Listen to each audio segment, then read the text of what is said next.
कार्यक्रम में इतना बड़ा भिक्षु संघ बैठा है, तो मैं फक्र के साथ कह सकता हूं, इस लड़ाई को लड़ने वाले योद्धाओं की भी कमी नहीं। महाकारुणिक बुद्ध ने कहा कि भिक्षुओं, जब शील को कोई खतरा पैदा हो तो युद्ध करो। शील को खतरा पैदा तो हो ही गया। जब बुद्ध की विचारधारा नहीं बचेगी, बौद्धों की विरासत नहीं बचेगी, तो आपके शील कहां से बच जाएंगे।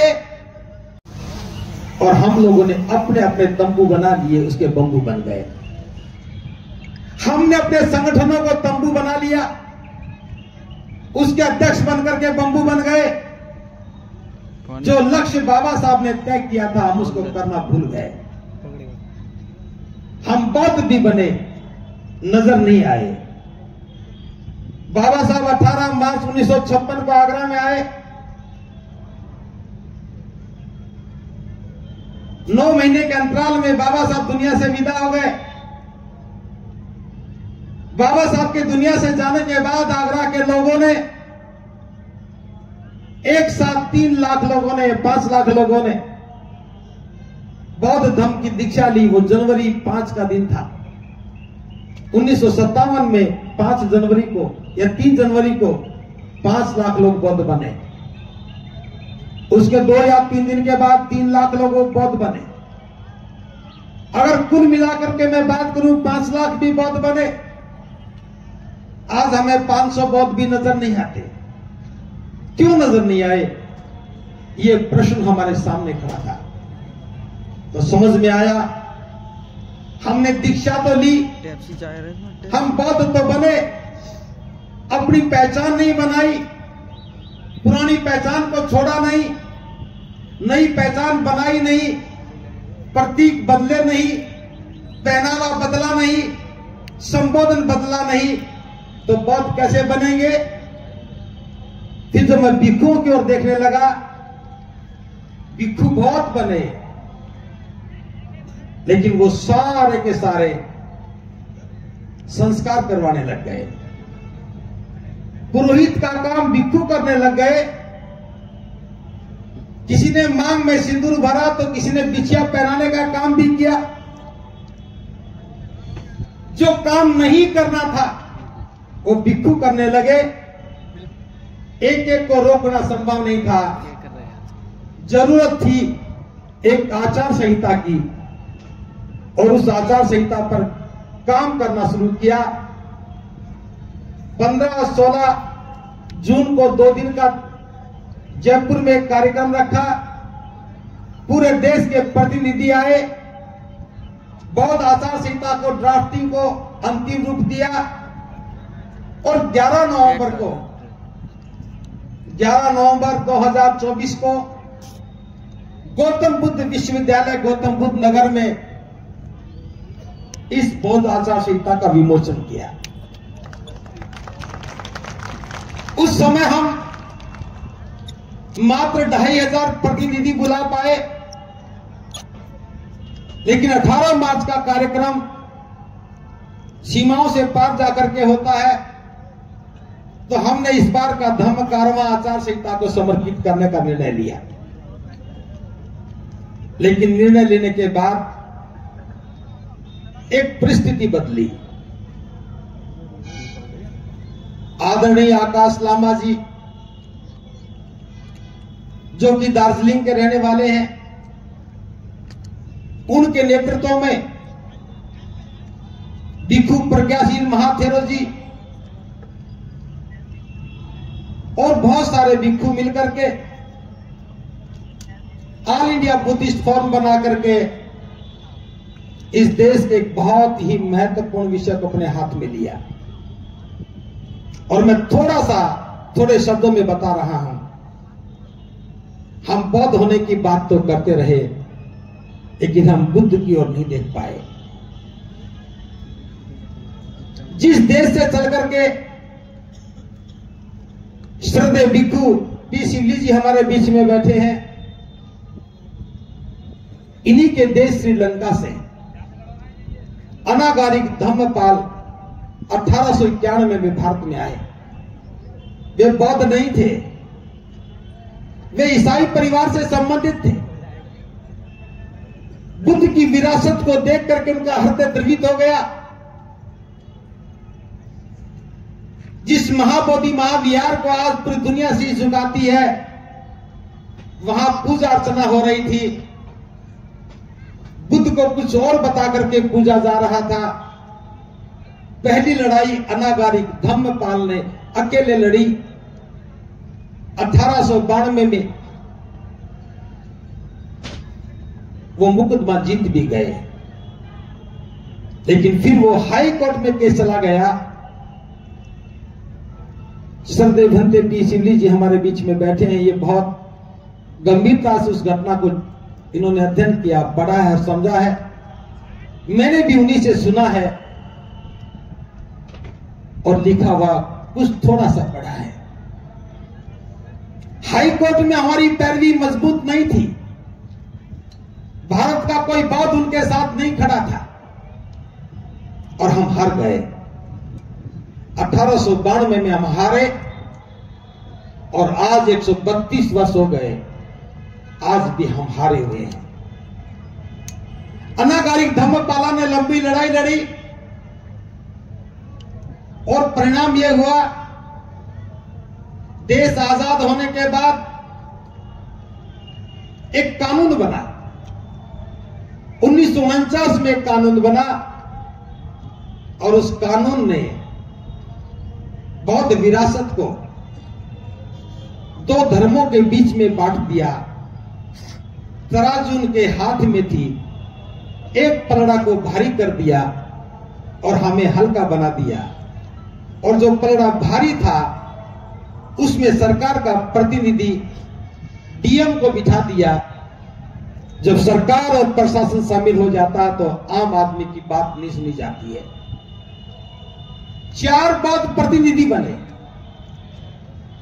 4 हिंदू प्रतिनिधि बने। डीएम भी हिंदू होगा, आराम से कमेटी बना दी गई।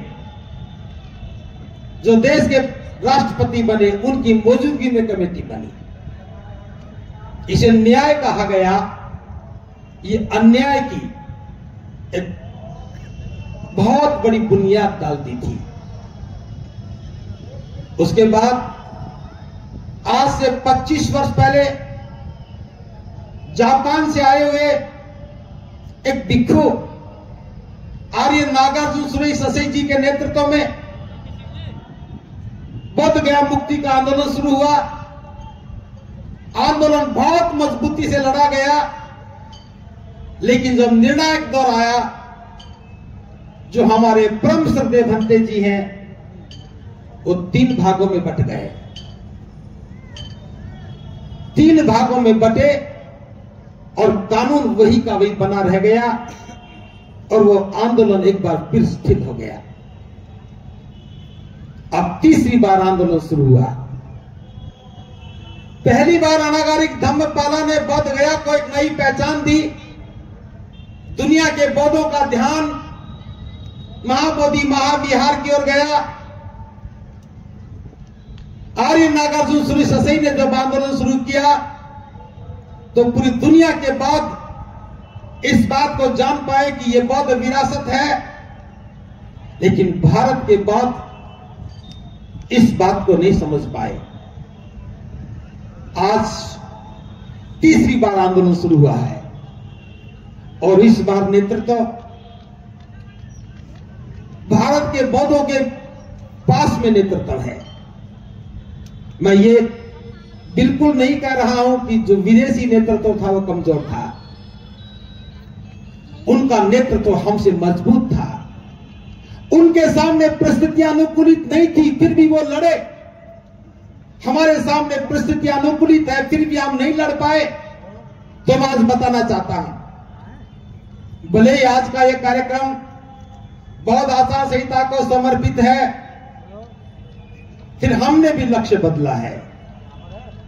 आचार संहिता की जब हम बात करते हैं तो सबसे पहले स्वीकार करते हैं मैं बौद्ध हूं, बुद्ध मेरे शास्त्र हैं और बुद्ध मेरे शास्ता है तो मेरा सिर झुकना चाहिए बुद्ध के सामने।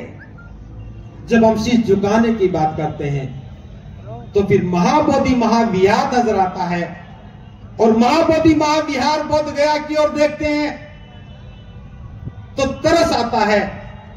मैं अपने मन की भावना बता रहा हूं, अनेकों बार मैं बोध गया, जाने की खुशी बहुत ज्यादा थी, जाने की खुशी बहुत ज्यादा थी, लेकिन जब वहां की दुर्दशा को देखा,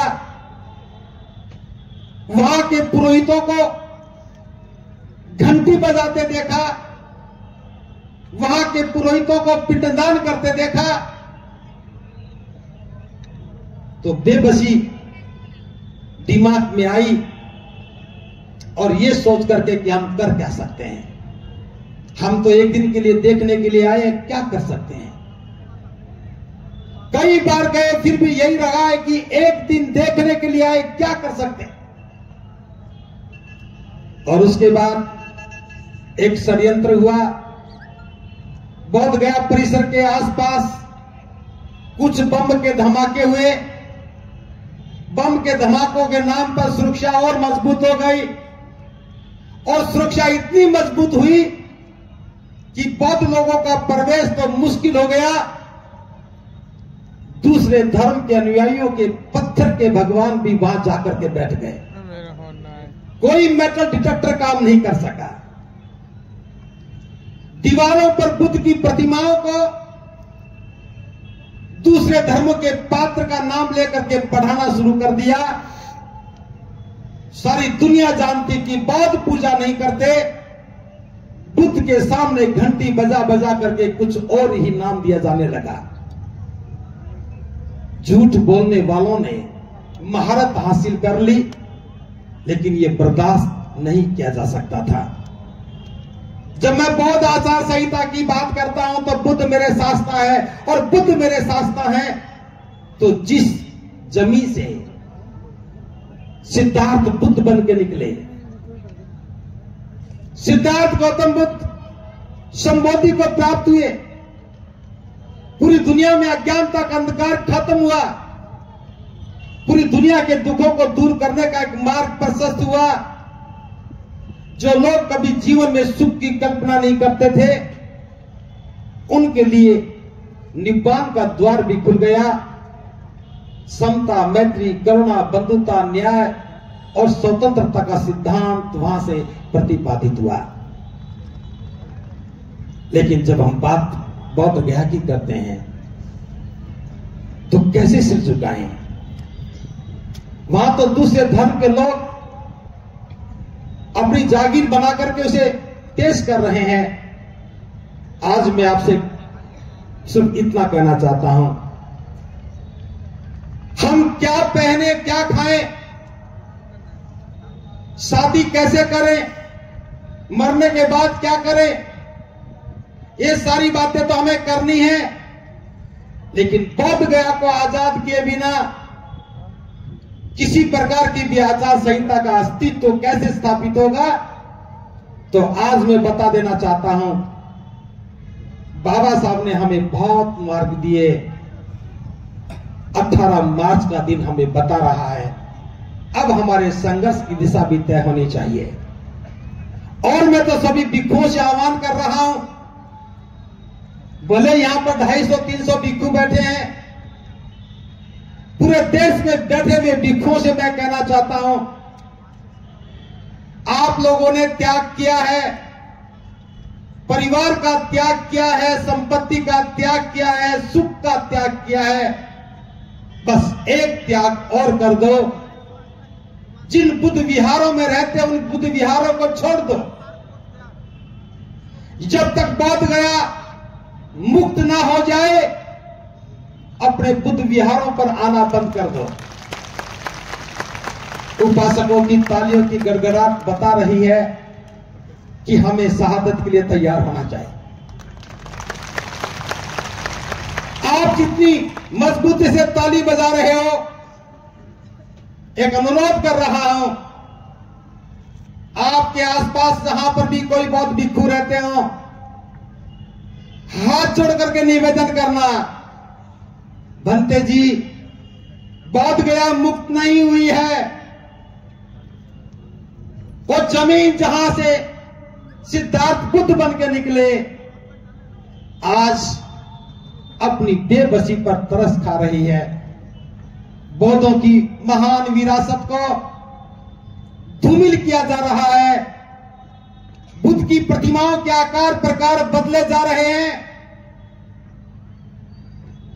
बहुत बड़ी सुरक्षा के अंदर एक छोटे से चाकू से पत्थर को काट करके नई आकृतियां बनाई जा रही हैं।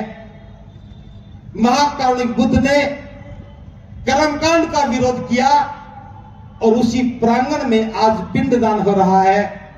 क्या बौद्ध भिक्षुओं को नींद आनी चाहिए? इसलिए मैं तो कह रहा हूं, जब तक बौद्ध गया मुक्त नहीं होगा, हमारा आंदोलन नहीं रुकेगा। भले ही पहला आंदोलन एक बार रुक गया था, भले ही दूसरा आंदोलन भी रुका, लेकिन ये तीसरा और अंतिम आंदोलन होगा। ये तीसरा और अंतिम आंदोलन होगा। भिक्षुओं के साथ साथ आपकी भी भूमिका चाहिए। जब तक आपकी भूमिका नहीं होगी, यह आंदोलन कभी आगे नहीं बढ़ेगा। इसलिए मैं 2-3 बात कह रहा हूं। कई दिन से सोच रहा था, बोल नहीं पा रहा था, आज आपके सामने बोल रहा हूं। वो कर क्या रहे हैं, इसको समझना है। पहली बात तो यह कि बोध गया मुक्ति का आंदोलन किसी धर्म के विरुद्ध नहीं है। बोध गया मुक्ति का आंदोलन किसी जाति के विरुद्ध नहीं है। बीटी एक्ट 1949 का सहारा लेकर के दूसरे धर्म के जो 5 लोग वहां बैठे हैं, ना तो हमें यह एक्ट मंजूर है और ना वो 5 लोग मंजूर हैं। मैं इस बार इस पिछले 32 दिनों में मैं 2 बार वहां गया।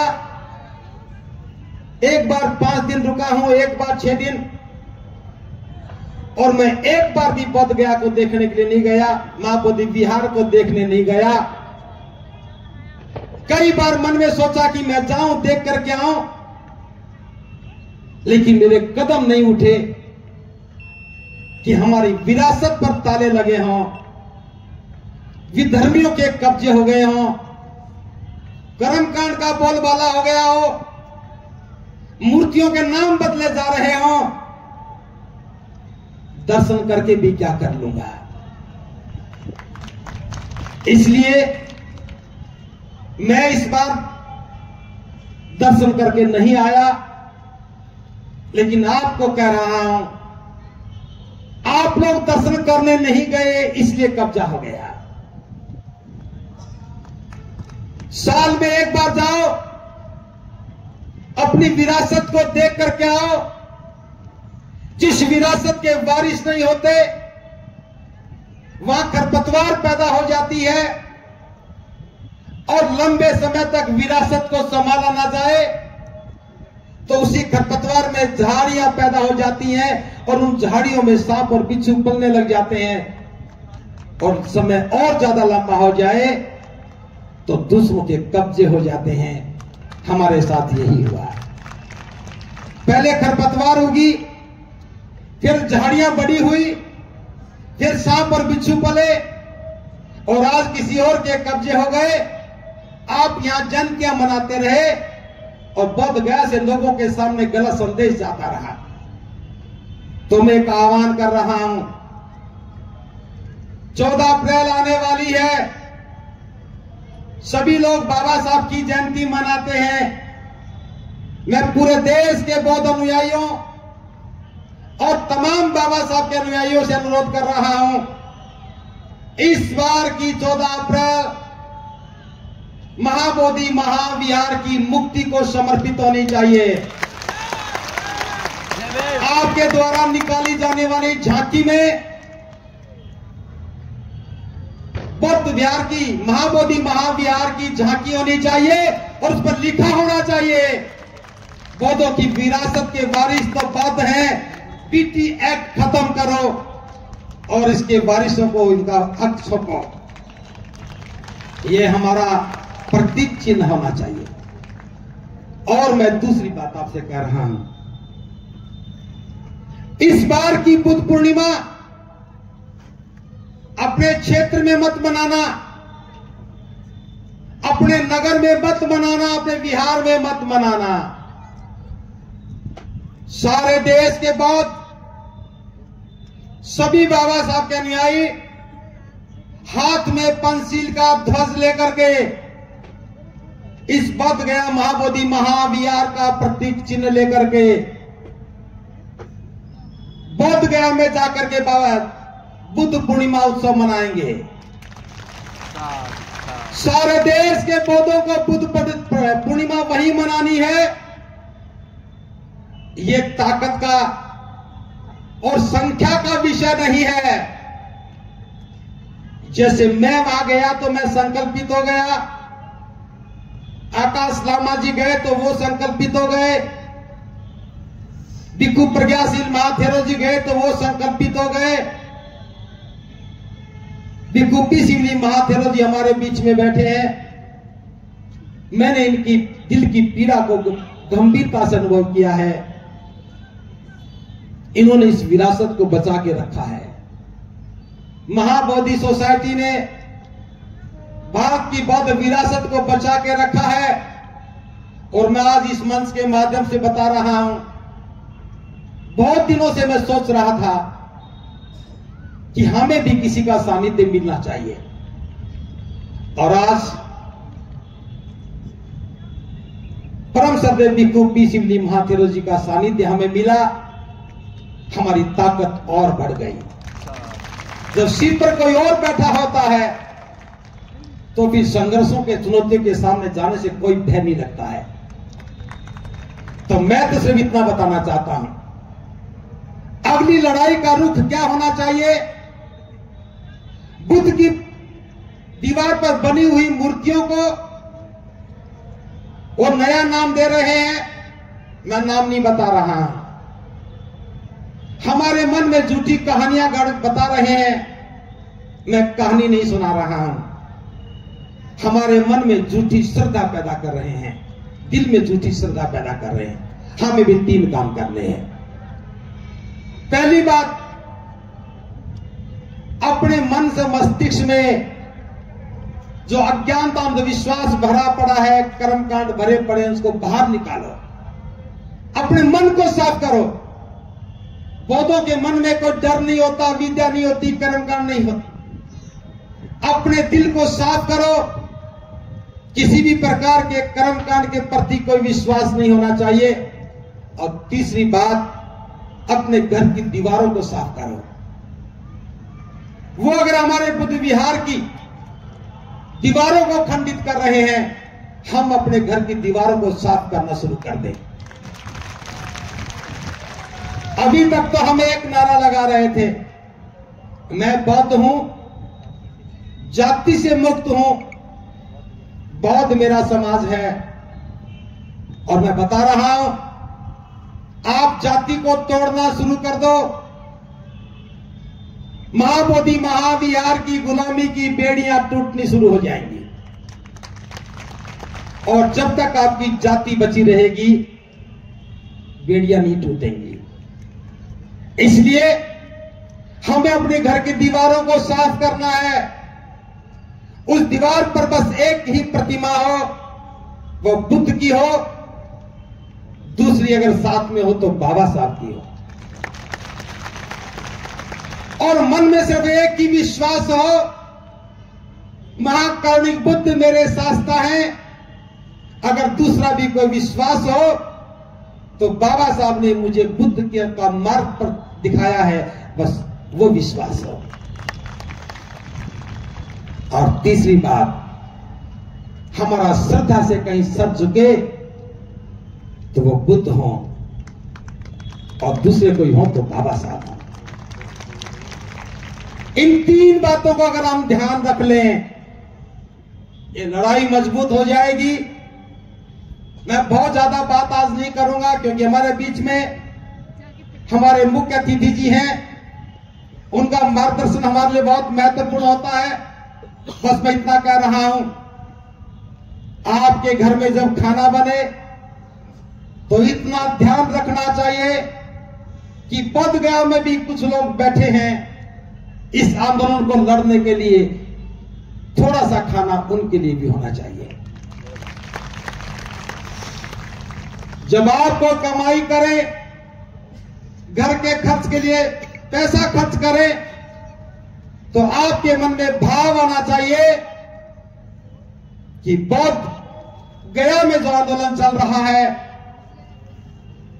The Buddhist forum of India के नेतृत्व में जो आंदोलन खड़ा हुआ है, वो धन के अभाव में कभी कमजोर ना हो जाए। इसलिए सीधे के सीधे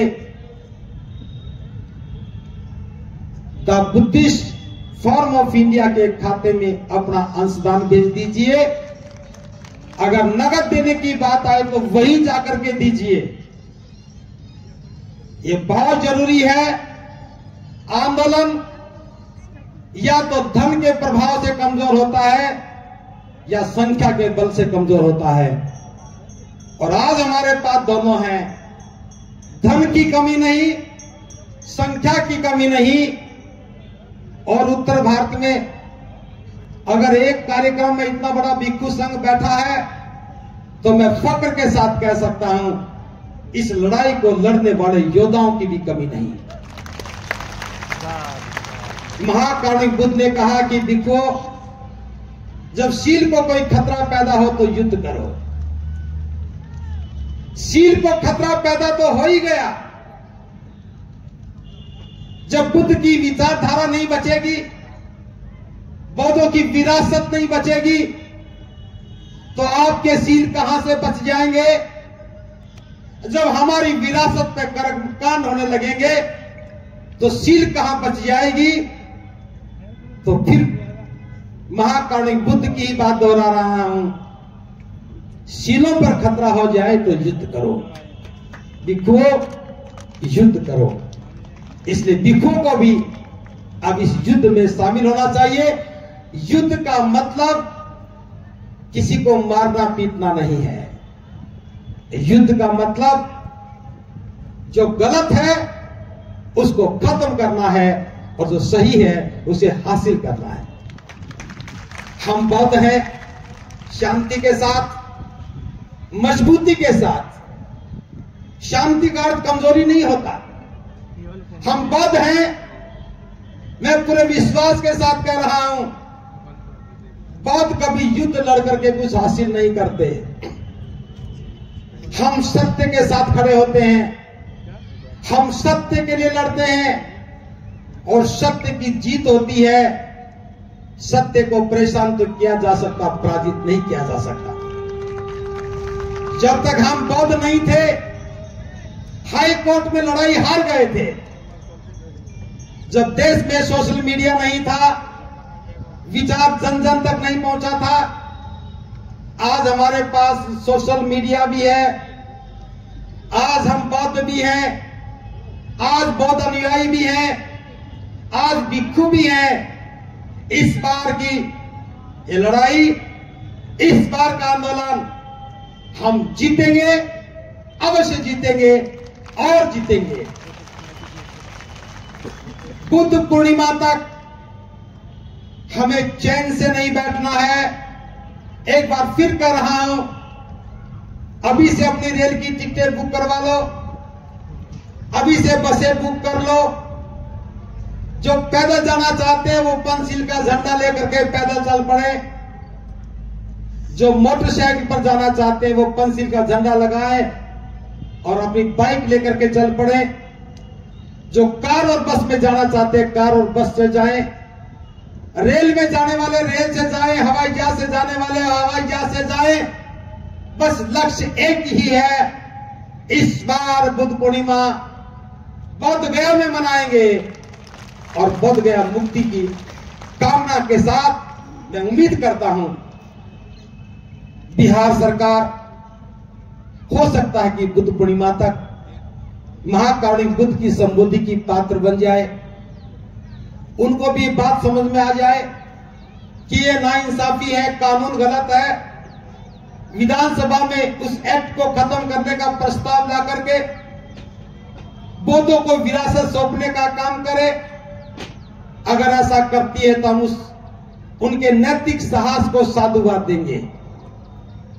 केंद्र सरकार को भी यह बात समझ में आ जाए तो, क्योंकि सरकार उनकी भी है और देश में तो कई कई इंजन सरकार को खींचते हैं,